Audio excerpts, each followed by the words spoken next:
It's time for the Splash Live from Civic Center TV, featuring stories from and about people like you in the greater West Bloomfield area. Simulcast on cable, 89.3 Lakes FM, social media, and the web. Now live from Green Media Center on Walnut Lake Road, it's the Splash Live. Live, local, social, it's the Splash Live on Civic Center TV and 89.3 Lakes FM. Thank you so much for joining us. I'm your host for today, Kevin McIntosh. Starting off with our top story of today, Oakland County officially launching their holiday shopping sweepstakes. It's encouraging you and all residents in Oakland County to find the local gems in your community with the chance to win some cash prizes. We now go live to our very own Jake Schaff, who spoke to business owners and shoppers of Greater West Bloomfield about why they shop local. Jake? Kevin, good morning. Yes, I'm here live inside of Orchard Mall right here in West Bloomfield, where holiday season and the shopping season, more importantly, have already started to come underway. And Kevin, we're going to be hearing all about shopping local this holiday season. And business operators like Tracy Rowley say that shopping local provides a number of benefits to both small businesses and to consumers in Greater West Bloomfield. To keep, number one, the brick and mortars around, and we give back to the community. There's so much. We give back to schools. We have game nights. We have game days. You can come in and bring your children in here so that they can see everything that is going on. Like we had that experience when we were kids. Everybody went into a store and could touch things and play with things. When you're buying things online or at home, the kids don't have that interaction at all. Of course, it's not just the business owners that are also getting ready for the season, but it's local shoppers as well, like Shirley Saltzman, who talked about some of her favorite local shops that bring a sense of personal connection that she says you simply can't get by shopping on the web. I think shopping locally is very important. It helps, not only does it help the community, but it helps the businesses stay alive and stay vibrant. Shopping online means you look at something when you get it home, it may not look the same on you. Whereas having the opportunity to try on clothes and stand in front of the mirror and get the opinion of somebody with the expertise who works in the store will let you leave the store confident that you are going to look your best. There are some things you simply can't get just by communicating through a screen. And here at the Orchard Mall, business owners like Allie Cohen are thrilled that a local sweepstakes may benefit them and their neighbors in our very own local mall. Anything that we can do to help benefit one another, again, that family community feeling, where we can help support the small businesses and then also give back to the local consumers. That's a huge plus and a huge benefit.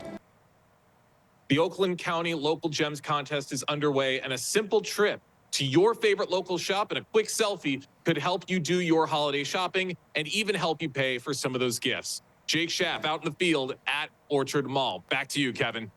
Thank you, Jake. Great story and great way to reach out and touch to some of the local residents out shopping local right now. And also, like we said, that initiative is a fantastic way to support our local economy this upcoming holiday season. So remember, the Local Gem Sweepstakes runs now through November 30th. So make sure to stop by your favorite local shops, snap those selfies, and upload them to oakgov.com/shop small. That's oakgov.com/shop small. It's a win-win for you, me, and the entire community. So just keep that in mind before you go on Amazon. But in the community here, we are also talking about technology that is advancing the way for our youth. Specifically, West Bloomfield School District using technology to encourage activity and interactive play. At Scotts Elementary School, students are experiencing a whole new way to move and learn thanks to the Lou Interactive Gym System. I actually got a chance to speak with the staff at Scotts Elementary to ask, what is this Lou Interactive Gym System? Being able to incorporate technology into the PE space has always been difficult, but using this new system has been great to get the kids more excited. It changes stuff up, and it's kind of adapting physical education to a new technology stage. We're in a new technology era now where technology kind of rules our life. And being able to incorporate this technology into the gym has been able to open up new doors for the kids and really have them experience new things and have a lot of enjoyment when they come into class now.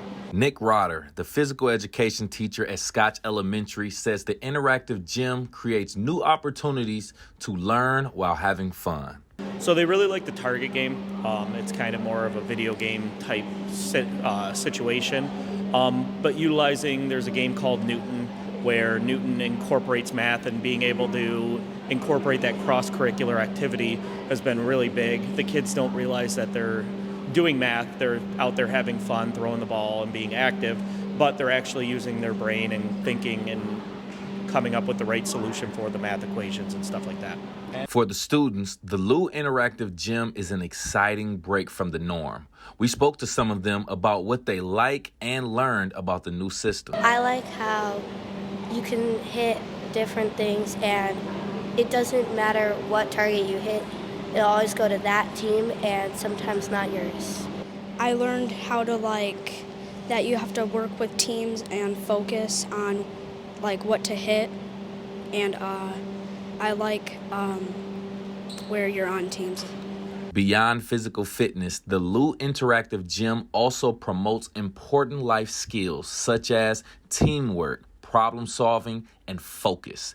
Each activity is designed to keep students moving while learning and enjoying themselves. It's been great to use this technology to kind of tailor towards different students' needs and stuff like that.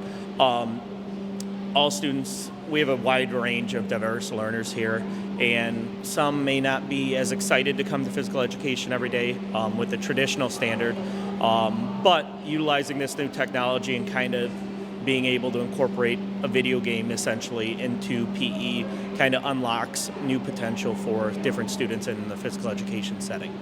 It is very, very fun in person. Trust you me. I actually went there and had a lot of fun watching the kids play the games and things of that nature. But call me old school. I'd rather play basketball with an actual hoop rather than on a projector. But with this innovative addition to their school, students at Scotch Elementary are staying fit while having fun, proving that learning and movement can go hand in hand. You can rewatch that entire segment again on our website, civiccentertv.com. Click on the On Demand tab for that segment and more.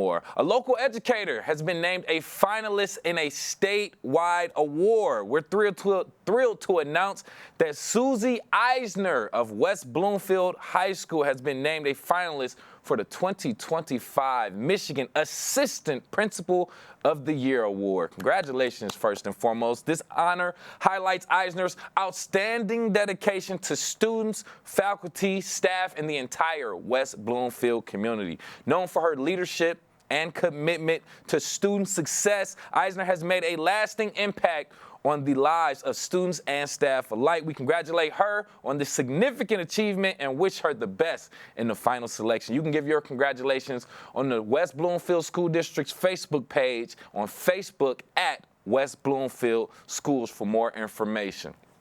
There's a lot of things going on in the greater West Bloomfield community that we like to support, and like we were talking about earlier, supporting local businesses and artisans and things of that nature. And the West Bloomfield Township Public Library is hosting its first ever Shop Small Saturday event happening this month. So with us right here live on The Splash to give you all the details you want for that, we have community engagement librarian for the West Bloomfield Township Public Library, Emily Tobin. Thank you for being here, Emily. Thank you for having me. Good morning. Absolutely. So going straight into it, this event, I held off from giving the details. I want you to tell everybody the details of this event, please. So we are going to have our very first Shop Small Saturday event, and it will take place on Shop Small Saturday, which is traditionally the Saturday after Thanksgiving for small businesses to get some recognition after that huge Black Friday event. So it will be Saturday, November 30th at the main branch of the library from noon to 4 p.m. In our main meeting room, and it will probably also be in our community commons room, which we have newly opened because we have that many vendors for the community to come and check out. Nice. That's good news then. So let's get into the inspiration of this. What inspired the talks to even have this event at the library? So other libraries do have similar things. The closest one to us is Novi. They have been doing a small business event for a couple of years, and I have a close librarian friend in Baltimore who does one at several of her branches. But I like to do different things and involve the community. I mean, I guess that's part of my title, but I like to bring people into the building, especially people that may have not been here in a while, so that they can see what else we offer and that we're doing things that are not just books, that we are a place that is, relevant in the community. So I thought this would be a great opportunity. I love to craft myself. So I thought I would support local businesses this way. I like that. I like that. And as you gave more context to it, you having friends who work for libraries in different markets, you can kind of pull from those ideas. Oh, okay, that sounds good. Let's try something like that here. So I want to get into that a little bit more. But with us right here live on the Splash from the West Bloomfield Township Public Library, Community Engagement Librarian Emily Tobin, talking about their Shop Small event coming up November 30th, by the way. How do you feel the library's role, or what do you feel the library's role is in supporting local artisans and small businesses in the community? So this building, the library, we're here to support the community in any way that we can. Okay. So for small businesses, we want to try to open our doors and give them a way to showcase what they do. A lot of people can't afford, to be part of a big fair. They may not be able to afford the booth fee. They may be just getting started and not know, what to do yet. And this is a good way to dip their feet in the water. The library is a great, welcoming, supportive place. So it's a good way to just try something new. No, and I agree, and I'm glad you asked that, because essentially I asked that question because you don't really, like I said, I don't think this is too common that we're seeing this in every library, that they're supporting local businesses. So this is kind of a unique event. So I'm like, how does this tie in with the role and the mission of the library? And you made the connection right there. I 100% agree, as someone who has had a small business himself. Like, yeah, sometimes you don't have those opportunities to go to the big trade shows to showcase. You need these smaller opportunities, especially if you're just starting. So thank you for providing that context. Have you been getting any response from the vendors or the community about this event leading up to it? Yep. So we had over 30 vendors apply, which is, I think, great for a first time event here. And we selected 15 vendors because our space is so small. I would like to have everybody, obviously, come and be able to showcase what they do. Right. But we have 15 local vendors, so they are from the state of Michigan, and most importantly, they're in our community. So we have a lot of people that will be here on Saturday, with a variety of different things that they're selling. And the community has also been very responsive. We're starting this week on our Facebook page. We have a Facebook event through our library page, and we're starting to showcase different items that people will be selling, so different works of the artist. So we have lots of pictures forthcoming of what you will be able to see. Okay. So just paint the picture for our listeners on 89.3 Lakes FM. What type of things can we expect at this event?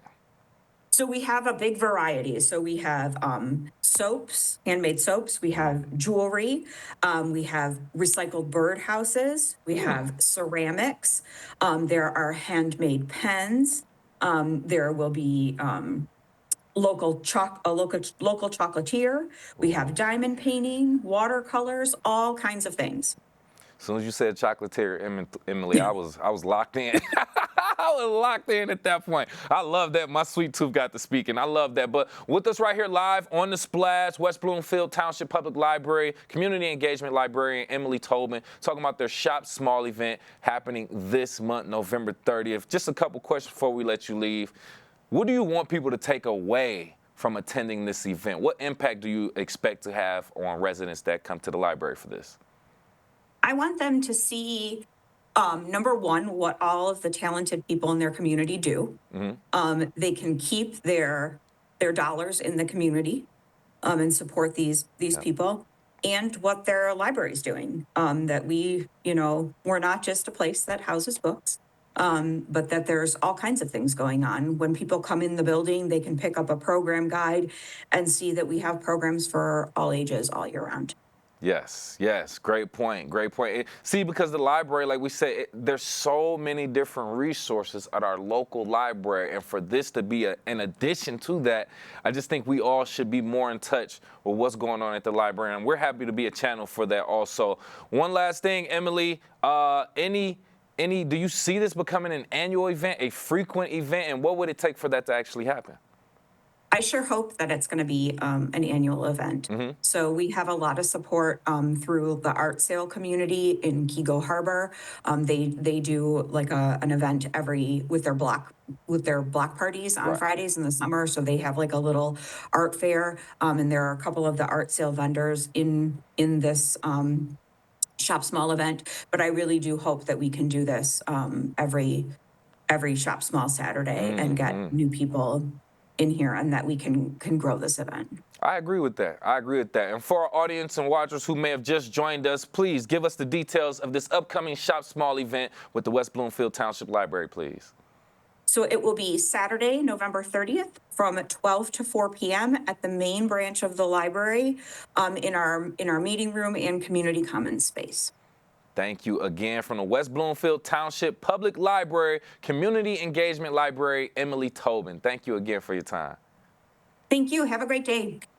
Yes, we love to talk about things that are happening at our local library right here because there's so much going on. They provide so many different resources. So make sure you stay tuned, everything that they're doing directly on their website, wblib.org, for more information regarding what they're doing for their Shop Small event. There's plenty of other things going on right here locally in West Bloomfield, or in the greater West Bloomfield area, I should say, that's making a big impact, as a matter of fact. And with us right here live on The Splash to talk about an impact that they are having worldwide, we have Director of Music Ministries for the Orchard Lake Community Church, Bruce Snyder, joining us. Thank you so much for joining us, Bruce. Thanks for having me today.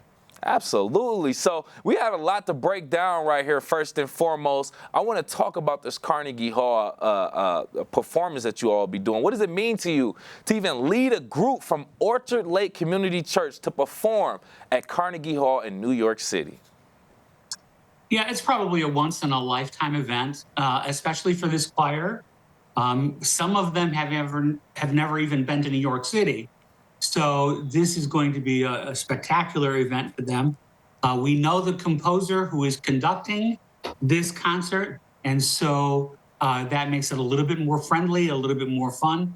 And in fact, that he's joining us back at Orchard Lake at the end of the week to do a repeat performance with our choir in town. So it's a significant time of encouragement and celebrating with this choir.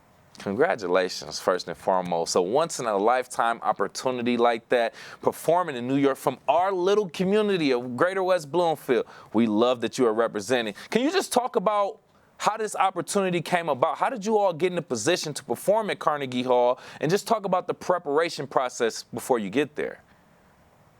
I knew that I was going to retire after the Christmas season, after almost 30 years at Orchard Lake.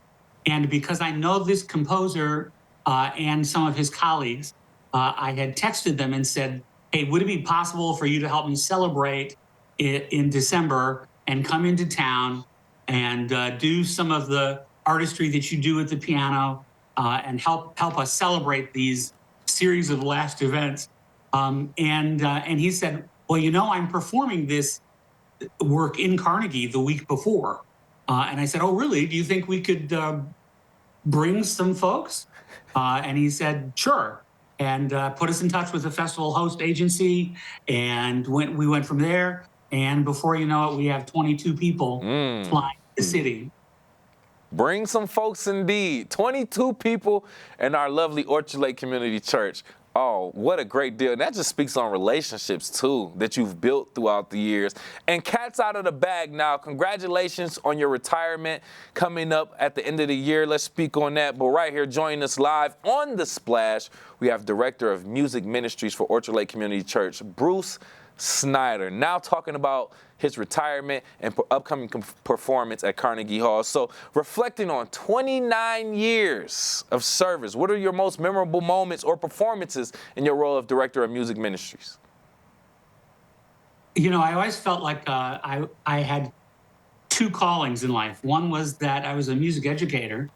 I taught in Bloomfield Hills schools for 35 years, and tried to do that with consistency and some excellence and rare, wonderful opportunities for students. But I was also always involved in the local church. I believe that music is something to be celebrated. It is something that is a gift of God, and we should use it, in the life of the church. And so I've almost 30 years. And in that time, we've done fully staged musicals. We've done classical works. We've done work with orchestras. We've helped support concert series. We did a Europe trip early in my tenure. We spent 16 days in Europe with the choir performing and touring. We've taken a couple of road trips lately to see big sacred musicals in Lancaster, Pennsylvania. And so all of those things are wonderful. But I think that the two things that are most important is that I like to play in the sandbox with others. I like to make music with other people. I think that's the greatest pleasure. There you go. And then to do that and be able to express my faith and encourage other people in their faith has been, I think, a big blessing. Love that. I just hear the passion in your voice, Bruce, and how you love what you do, your commitment to not only just the church, but the schools also. Like, you spent decades at both contributing and giving your service and your skills, and we want to thank you for that also. And I want to talk about 29 years, very long time. Can you just talk about how the music program has evolved over those 29 years at Orchard Lake Community Church? You know, in some ways, it's exactly the same, because the music of the church, of course, there are a whole new generations of things musically going on. But there's also great threads of music that has nurtured the spirit of the church for hundreds of years. And so we, in some ways, we do the same thing that people have done for generations.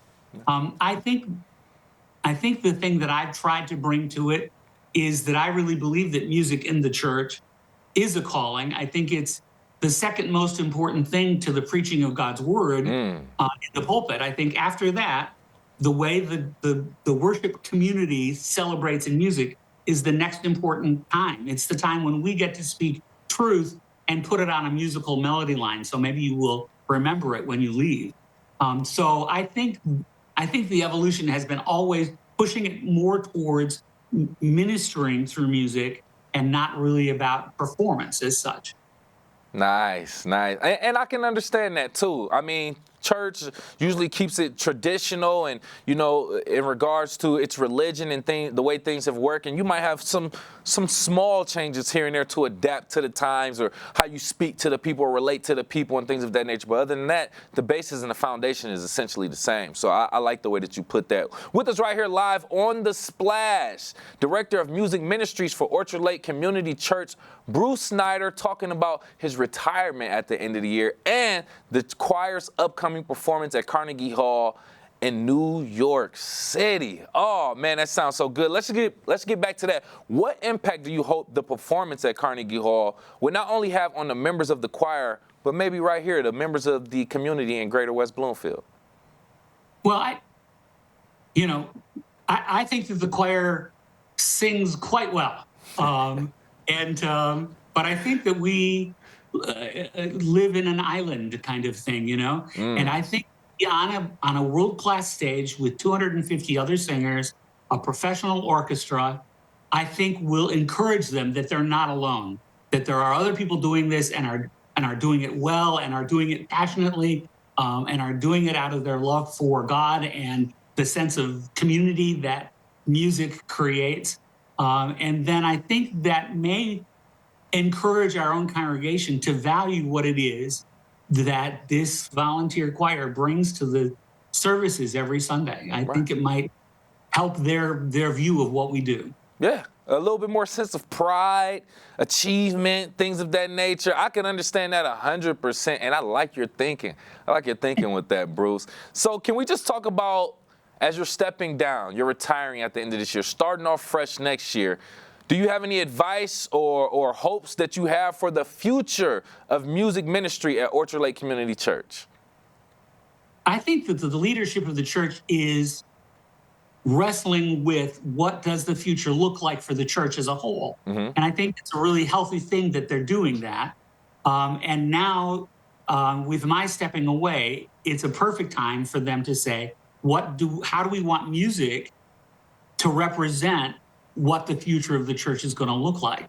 And so I think it's a time of pretty deep study for them as they organize that. And then I just want the music to always be good, but I also want it to reflect the vision of the church, to be part and parcel with everything else that's going on in the ministries at Orchard Lake. Love that, love that. Yeah, like we said, it's continuous evolution of the church and of the community, so they're going to take some things to kind of figure that out, and we appreciate it. Just a few more questions before we let you go, Mr. Snyder. One, I have to ask you this. What are you most proud of in your 29 years of service? I think it is that God has been praised week in and week out when it was easy and when it wasn't easy, and that God's people have been encouraged by the musical team that has wrapped itself around me for these many years.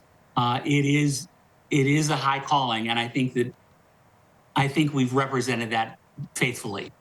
Perfect, perfect. And if you don't mind me and our audience being just a little bit nosy, what are your plans after retirement going forward in the year 2025?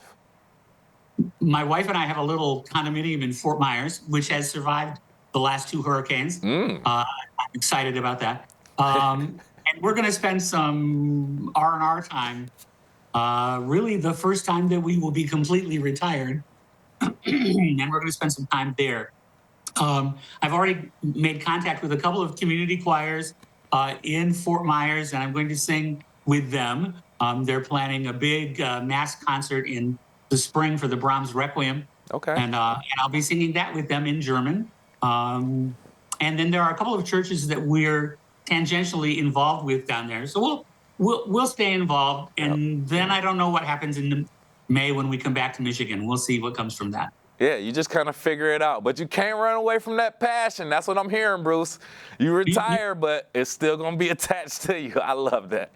Music is what I do. It's the only thing I do. It's how I communicate with the real world. It doesn't go away. That's a testament to it. Hey, I want to thank you so much again for your time. Congratulations on your retirement and the next chapter of your life, and good luck performing December 2nd at Carnegie Hall. Once again, Director of Music Ministries for Orchard Lake Community Church, Bruce Snyder.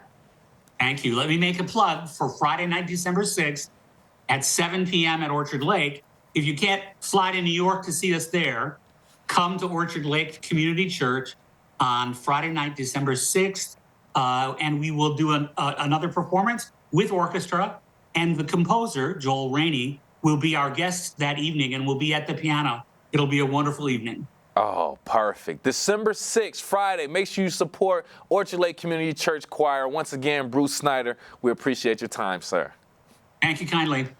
Love to talk to a local community leader and someone who spent 29 years dedicated to the local greater community to actually do a great thing in our churches also. So we want to wish them good luck, Orchard Lake Community Church Choir, as they go to Carnegie Hall in New York City, representing the greater West Bloomfield area in December. Now, if you have been listening or keeping your ears to the community, you know that we may be getting some improvements to some of our local parks. If you enjoy the parks right here in West Bloomfield, you may also get to enjoy those for possibly some cheaper rates. We'll have somebody actually on here to explain that a little bit more. So right here live on the Splash, joining me is Parks Director for Oakland County Parks. We have Chris Ward joining us. Thank you so much for joining us. Thanks for having me. So essentially, we are talking about something that the voters recently approved that's going to improve our Oakland County parks. So can you just talk about how Oakland County parks will be improving in the short term and the long term thanks to voters? Yeah, I definitely want to say thank you to all the voters who supported the millage proposal that was on the ballot. We were just overwhelmed and grateful for the, the sizable majority of the vote that backed that. Immediately, we have implemented the free park entry for all of our county parks. So, any county park, pretty much any park that ends in the word Oaks is one of ours. Please feel free to come and explore the outdoors at no cost. Our dog park entry fees have also been now eliminated. So just a small barrier that may have been keeping people from coming out and enjoying the outdoors. Interesting.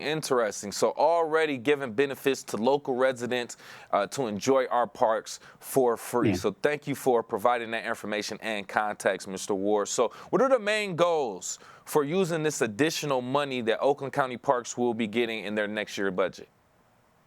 Yeah, we're very focused on trying to make very smart financial decisions. So where there are projects that were already planned and sort of in the pipeline, we are going to be scaling those projects up to take advantage of, mobilizing only once to get these construction projects completed rather than phasing them over a period of years. So there's some major park revitalization projects we have underway in Pontiac, Southfield, and Oak Park that we have already approved scaling up those projects to add more amenities and complete more work there. We also will be able to, for the first time, really tackle decisions regarding our major facilities that were beyond our financial capacity to deal with. In particular, our two water parks are reaching a critical point where we have to make a decision whether to reinvest or look at alternative uses there. And these were simply things that we just were not able to deal with in the past, as we just didn't have the funds. Okay. Things I'm not sure everyone was quite aware about, but now that information is out there, we know that this money is going to actually help with that. And you mentioned something about improving amenities, so I want to speak on that. Just in regardless with improving amenities or anything at all, how do you all plan to involve the community in some of the decisions about these changes? Yeah, great question. Public engagement and feedback is a big part of our process. So we are regularly putting out surveys, conducting open houses, sending out postcards to residents seeking their feedback in terms of what they'd like to see developed in our parks, their preferences in terms of design elements, different uses that they'd like to see developed. So I hope anyone who's interested in those things, keep an eye on our webpage, our Facebook, social media accounts, and feel free to give us your input or just send me an email. I get them all the time from people who are looking for, various amenities, disc golf, new playgrounds, pickleball courts, whatever the case may be. Nice. Love that. So with us right here, live on The Splash, by the way, Oakland County Parks Director Chris Ward, talking about the new improvements that we will see at West Bloomfield and other Oakland County parks across our area. I want to ask you, just in the past, just what kind of programs, initiatives, and any improvements, what creative partnerships have helped improve parks around the Oakland County area? And then how do you see those partnerships actually playing in future projects? Well, thanks for the question. So we love partnerships. They really are a great way to take a limited amount of money and get a whole lot more value, and take assets that are already existing and make them available and open for everybody to use them. So, we developed an off-road vehicle park up in the north end of the county in Holly. That was a partnership with the Michigan DNR. They brought 50% of the financial resources to the table, and we sort of share if that facility makes a profit, we share in the profit. If there's a loss, we share in the loss. Recently, we have also really focused in on urban park revitalization and development. So we've entered into agreements with the City of Pontiac, Southfield, Oak Park, Madison Heights, where we're taking on city parks that had deteriorated and suffered for lack of investment over the years, and we're undertaking a major revitalization in those parks and then incorporating them into the Oakland County park system. And it's a great step forward for us because over the years we've developed great parks, especially in the northern end of the county and the far west end of the county, more rural areas, but we have not had a strong presence in those urban communities. There's a clear way to accomplish that. The parks are already there. It's just sometimes these cities are dealing with financial challenges. And so if we're able to work together, like we have in these cases, we're able to, take a park and turn it around and provide a great resource for people. And then now we're kind of working on this next level, which is partnerships with communities that don't necessarily have some of those financial challenges, but where we haven't had a strong presence. So West Bloomfield Township, we have signed a initial agreement to partner with them on the development of Pine Lake Park.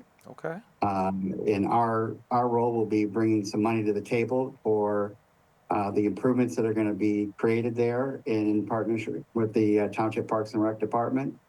That's going to allow them to move forward a lot faster than they would have ordinarily been able to, and probably scale up and make that much nicer park in the evening. Yes, we love to hear that. That's things, that action taking place, and that's things that we can actually see that's tangible, and we love the work that you're doing, by the way, with that. And just to speak on that a little bit more, if you don't mind, how do you plan to ensure that residents and taxpayers alike are going to see the value and results from their investment in these local parks?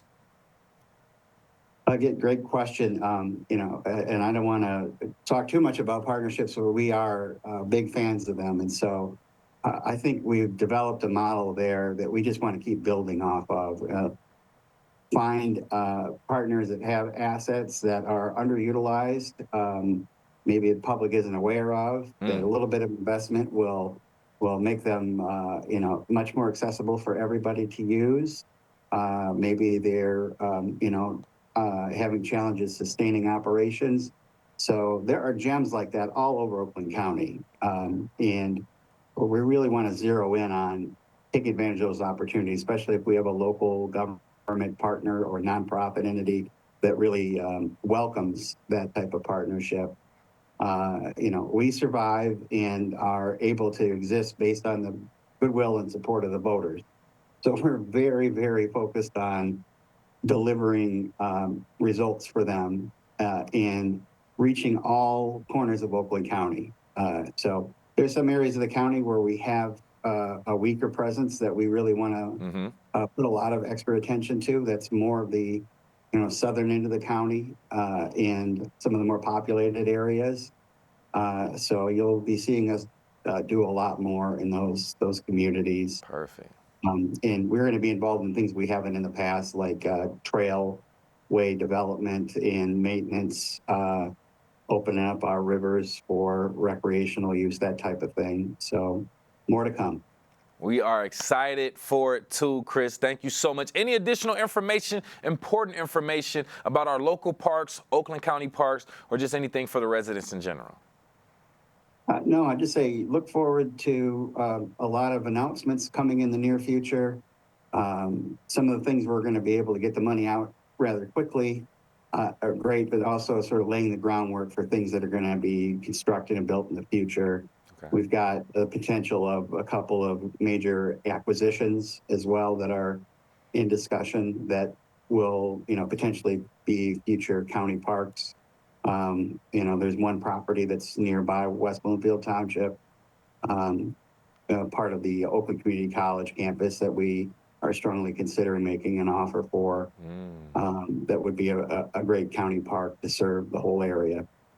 We know whatever you do is going to be greater and best for the greater West Bloomfield area and Oakland County residents in general. We want to thank you so much for your valuable time. Once again, with us right here live on The Splash from Oakland County Parks Director Chris Ward. We appreciate you, sir. Thank you. Great information to have and to spread around, knowing that we will see improvements in not only parks in Oakland County, but right here in the greater West Bloomfield area. We'll continue to keep you updated with information regarding those improvements. And we have other things that will improve not only just the residents, but the youth alike. We'll get into that soon. We are live, local, social. It's The Splash Live on Civic Center TV and 89.3 Lakes FM. We'll be right back with The Splash Live. This is Civic Center TV and 89.3 Lakes FM. On cable and the radio. On the web too, and on social media. Civic Center TV, television that's close to home. Last week, Brandon met a girl on a dating app. One day after work, he finally found the courage to ask her out. No answer. He started to panic. Was he being too pushy? Maybe it was too... Hey, sorry I didn't respond. I was driving. I would love to go on a date. How does tonight sound? Brandon tried to play it cool, but inside he knew. A girl so smart, so responsible. She must be a keeper. I'm Gina Gregory, president of the Greater West Bloomfield Historical Society. I'm excited that Civic Center TV has reached 1 million views on YouTube. Congratulations. That's just terrific. We appreciate everything Civic Center does for the Greater West Bloomfield Historical Society and the community. For us, they promote and highlight our events. It's awesome to have them available 24/7 on YouTube. I'm Gina Gregory and proud to be one in a million.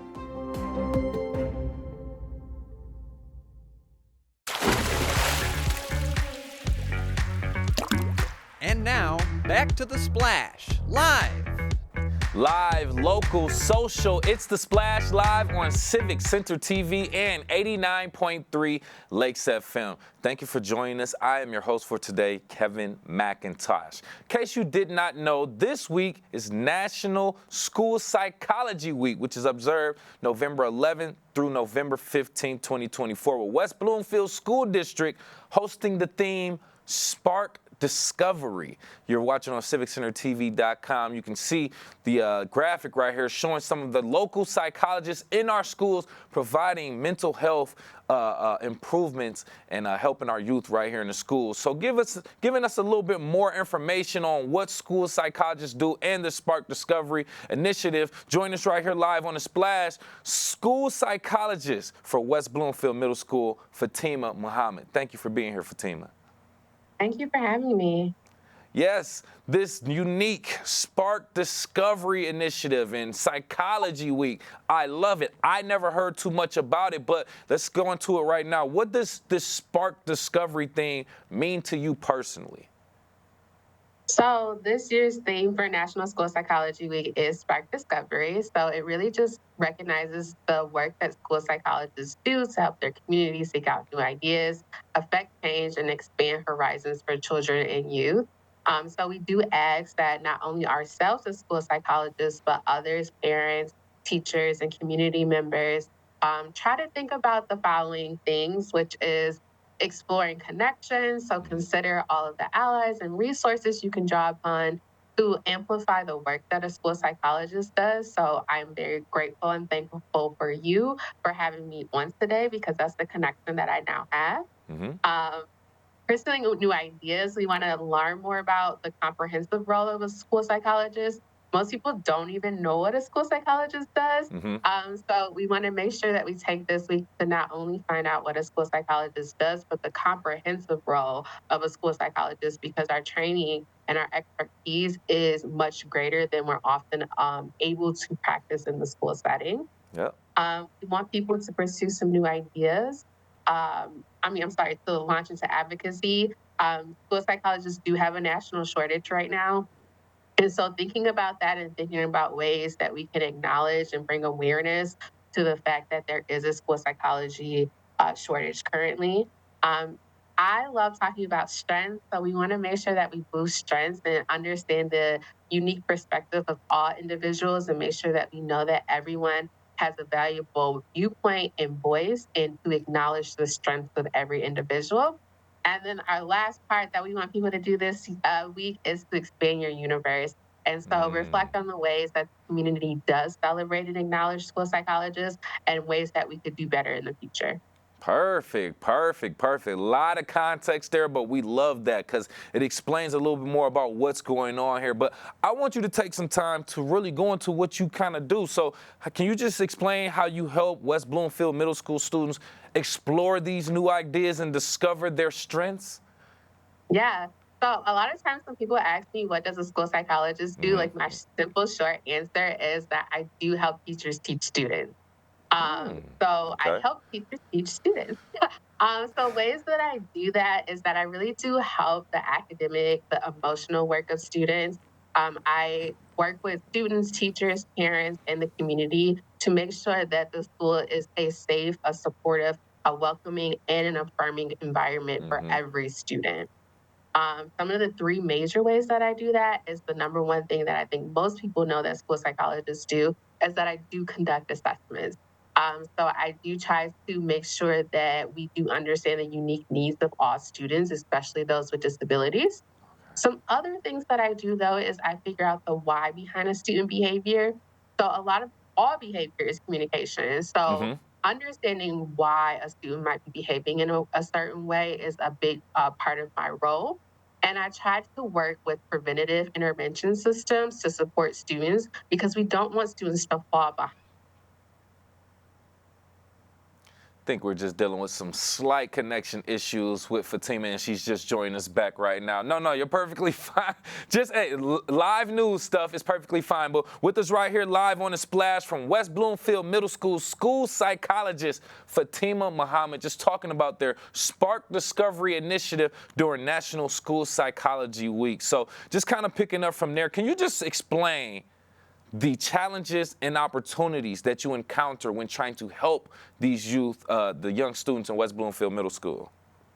Yeah, so like a lot of the things that I love, the work that I do is really working with students to boost like their academic and their social skills. So when I'm able to work with students with trauma or bullying or threat or risk assessments, it is very helpful for not only their self-esteem, but for them to be able to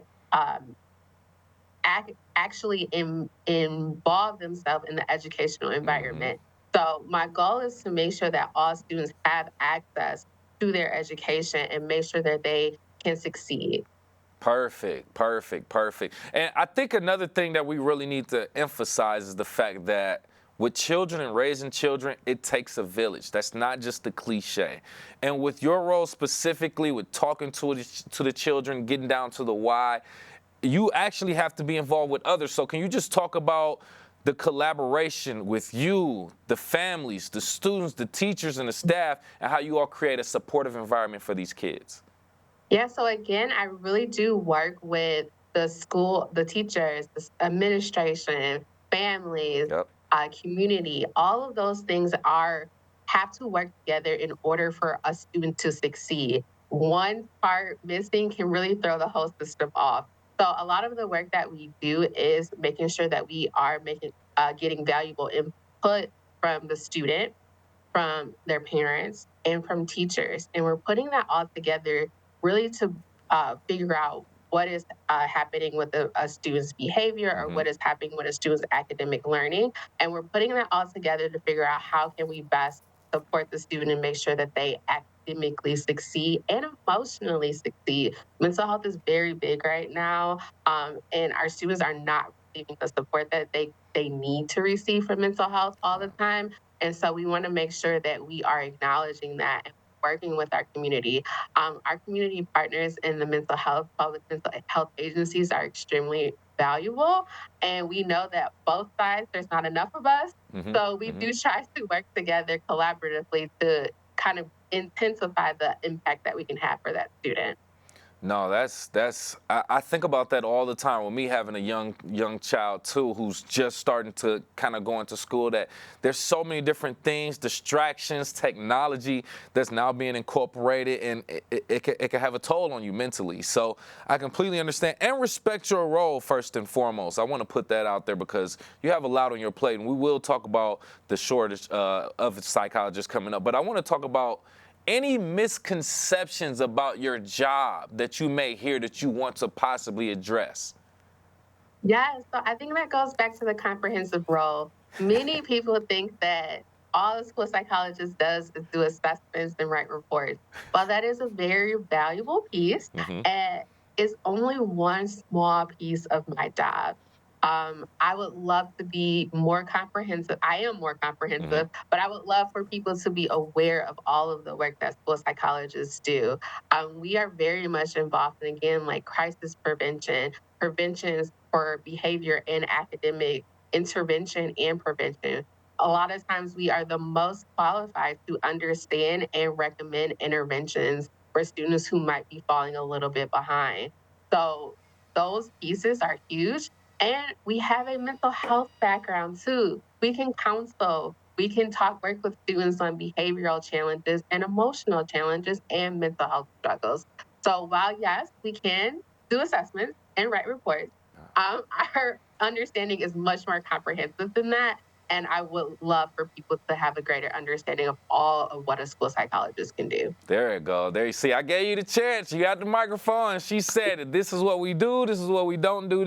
These are the misconceptions. We love that. But with us right here, live on the Splash from West Bloomfield Middle School, school psychologist Fatima Muhammad talking about National School Psychology Week and spark discovery within West Bloomfield School District. Just a few things I want to inquire about. You've mentioned the shortage of school psychologists. How do you feel this is affecting or impacting schools and students? And what would you say to others to kind of encourage them to join this profession?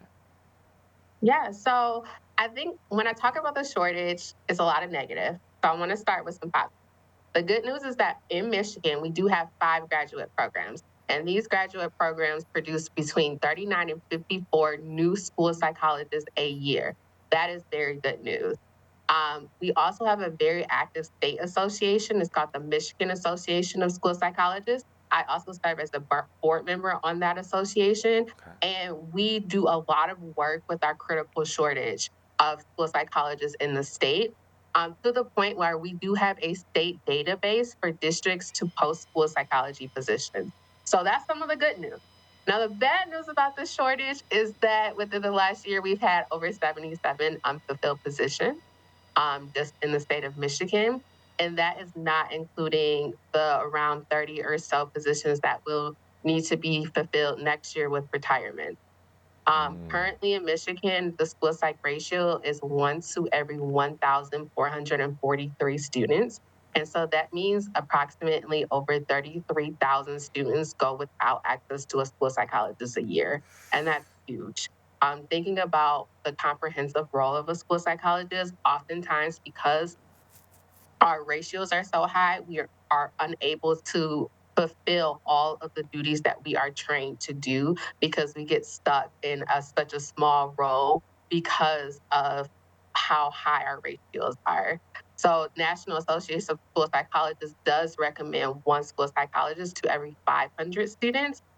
Currently nationally, it is 1 psychologist to every 3,000 students. So as you can see, that is very, very huge. So again, we need to talk about the school psychologist shortage a lot more. We need national attention. We need state level attentions. We need local attention. Michigan is, one of the worst out there as well. So we definitely need to be paying a lot of attention and talking about this much more. Yes.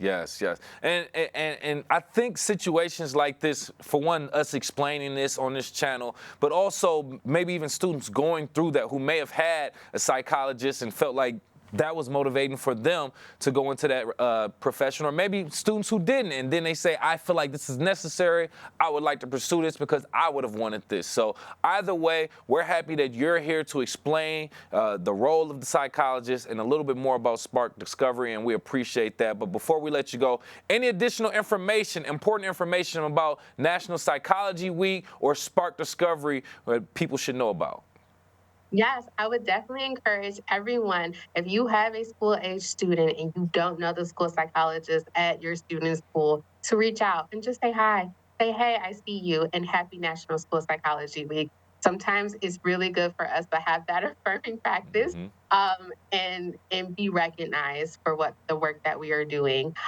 Also, if you would like to help out with the shortage, to really contact your state and your state and your local representatives. I did some work this summer with that, and it was amazing. I got to work with this area's local Congresswoman, Haley Stevens, and she was a great advocate for students. But I know that she would love to hear more from the community. So while I can do my part, but I really hope and encourage that other people do their part as well. As we all encourage them to. We want to thank you so much again for your time and everything that you do for our youth right here in West Bloomfield. Once again, from West Bloomfield Middle School, school psychologist Fatima Muhammad. We appreciate your time. Thank you so much for having me.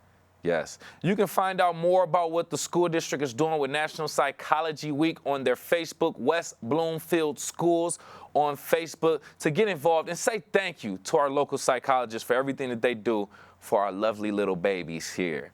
And Shakespeare is coming to town. It's coming to West Bloomfield High School specifically, with tickets on sale right now. Get ready for a night of love, laughter, and a little mischief. Tickets are on sale for A Midsummer Night's Dream by William Shakespeare, presented by West Bloomfield High School. Show dates and times: November 14th, 15th, and 16th at 7 p.m.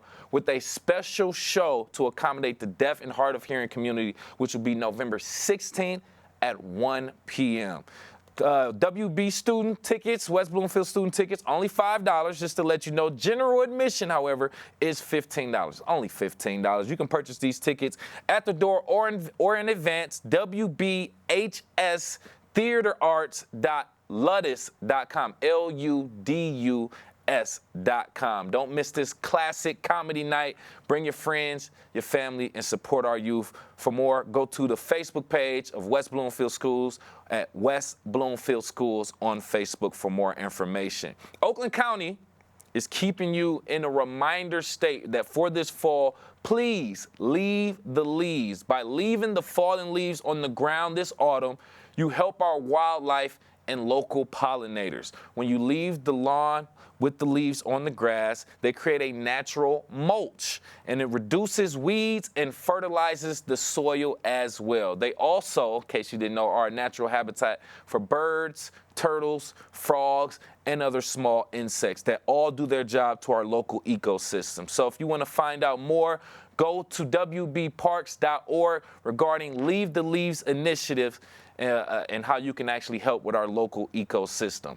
And this is just a reminder to everyone. Today is World Kindness Day, a global celebration of compassion and empathy. Whether it's a simple gesture like holding the door open for someone, or saying thank you, or doing a wave if someone lets you merge into their lane on the freeway, or even something big and significant like volunteering, kindness can make a very big difference. Even sharing a smile with someone that you see. So let's all strive to be a little bit kinder to one another each and every day, even beyond World Kindness Day. That's the message I just wanted to share right here on Civic Center TV. Make sure you keep up with all of our news, Civic Center TV wise, on our website, civiccentertv.com. We are also on social media, Facebook, Civic Center TV 15, and on YouTube, Civic Center TV as well. If you're watching on civiccentertv.com, make sure you use that QR code with your smartphone, scan that, and it'll take you to the links